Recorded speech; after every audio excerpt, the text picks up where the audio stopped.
The G20 Employment Working Group meeting is still progressing. We are now today on second day of the meeting. We started quite well in the morning with a number of presentations.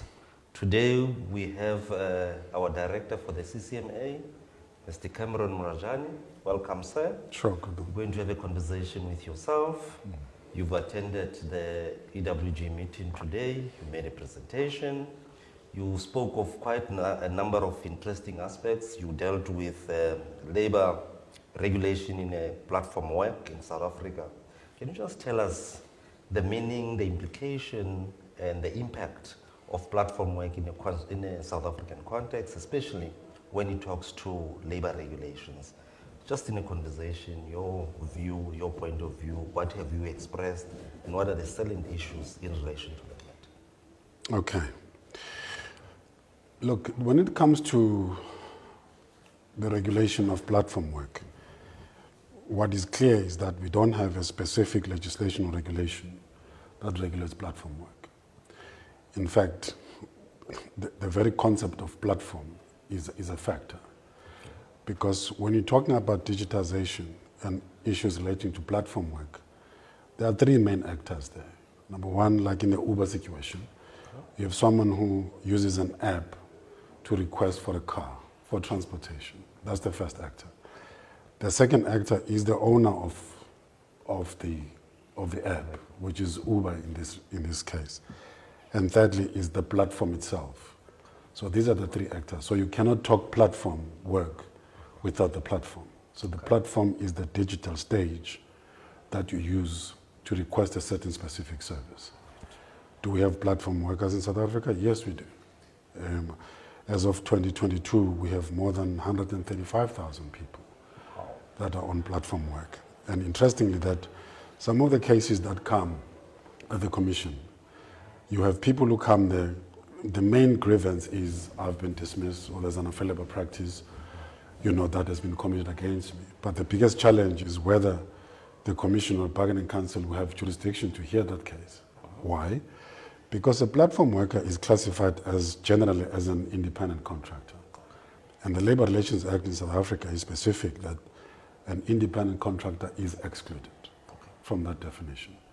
So then you end up having these jurisdictional fights about whether a person is an employee or not. But the bottom line, it's a worker who is working on platforms.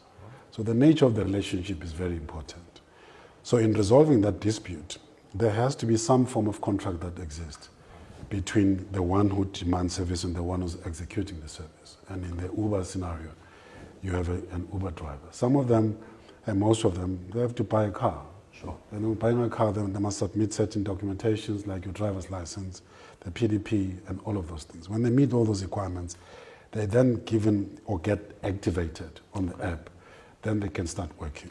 So as the industry grows, the greater part of the social protections that every employee enjoys is not enjoyed by them because of the description that are given to them. Others do escape it if they are able to show that they are not an independent contractor, they call themselves workers. That's why I picked the case of Kylie, which talks about sex workers, because sex work is also a platform work, because people use social platforms to request for service, but the platform you're using is a digital platform, which makes it a platform work. And the one asking for service is like the person demanding an Uber. And then once the platform allocates that person, then the client goes and gets the service. But it does not escape the platform from which they are doing that, which is platform work. So in the South African environment, we are fortunate, which is what I was trying to push, that our constitution is a very generous one. Because largely it uses the everyone. It means, therefore, if you are covering everyone, therefore it means platform workers are also covered, because you must have a specific reason for that exclusion. Of course, legislatively, because below the constitution, you've got the LRA, which is the primary one. And that's the one that's specific, that says an independent contractor, especially if you're a platform worker, then you're excluded from there. But what is very interesting is that when I was listening to the presentation of the ILO, all the social protections, even your UIF, your issues relating to compensation, for example, and all of that they don't enjoy all of that because they're losing the title of being a worker. But generally, the Constitution recognizes them. That's why in the Kylie case, when it was done, the escape was the Constitution. It says everyone has a right to unfair labor practice. And you cannot have a legislation that is below the Constitution that will make provisions that are contrary to the Constitution. Even in the Discovery case I was talking about, it is someone who has no work permit. Okay. Generally, a person with no work permit will come there, inspections from the department, and people get deported and all of that. But they brought a case against Discovery. They had no work permit, and as a result of that, you are not lawfully in the country. Of course. And then you cannot have a contract therefore that is valid. But the court said, well, there's an employment law relationship, and the Constitution covers everyone. So we should be able to use domestic work is also the same thing. Yeah. That if you want the domestic work, unless you know people, you go to the platform where they are offering domestic workers. So, but you are climbing in a digital platform, which is a platform work.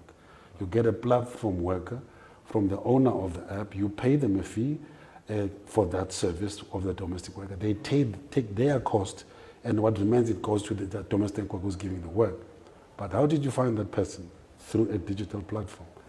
So it's quite a broad spectrum. It's better with the domestic workers because they are regarded as employees in South Africa. The only shortcoming, I don't know, you will remember this, in that Mahlangu case of a lady who got injured in a pool and died. Yes. And then it went to the court, well, all the way to the Constitutional Court, because they were excluded from Qqeberha, but they were covered with the rest.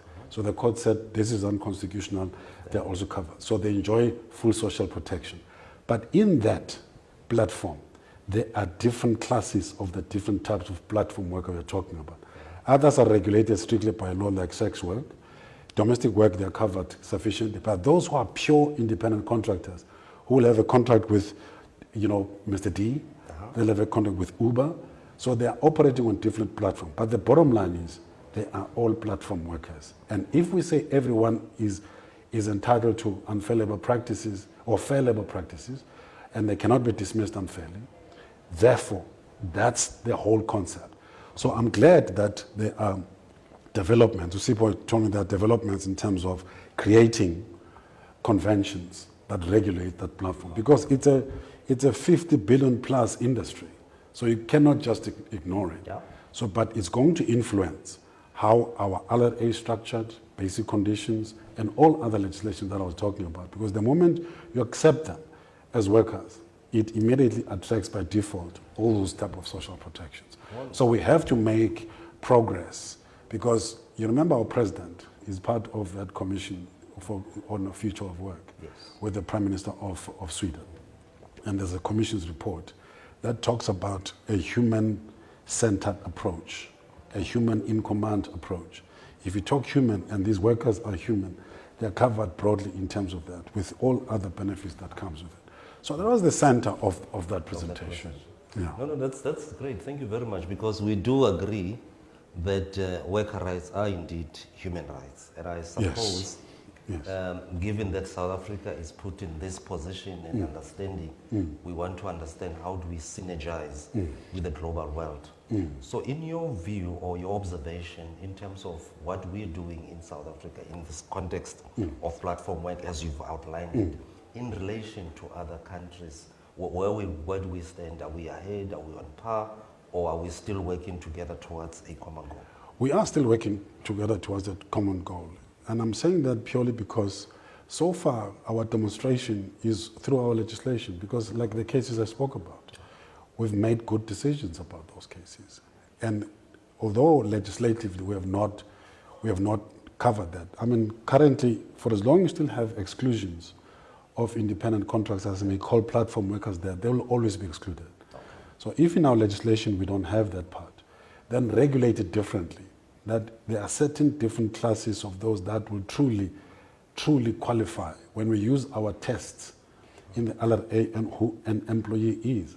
That's why I was making a proposal that this thing of employer, casual worker, fixed term, part-time, and all of that, you go to the LRA, it tells you what an employee is. You go to the national minimum wage, it doesn't talk about employee, it talks about a worker. And a worker is the same that is used by the Constitution. And then you go to the different legislations. There must be some kind of uniformity which we are getting towards. And I'm hoping that as we do our transformative, amendments to our current legislation in the employment sector, we take that into account.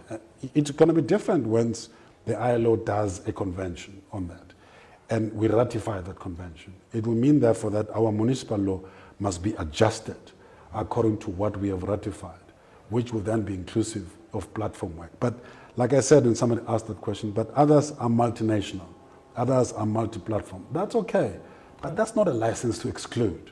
What it says is that we have to then look at the different distinguishable factors between the different types of platform workers. And we can create our own protections for all the different classes, but you cannot adopt a blanket exclusionary approach because that's not very helpful. So from the interpretation and enforcement part, on our part, despite the exclusion that we see, we've made very good progress as South Africa legislative. But I think there's much more that we can do because most of those that are classified there, I made an example. We saw some of the statistics, people working in Take-A-Lot. Yeah. Look, there's a number of cases that they've referred.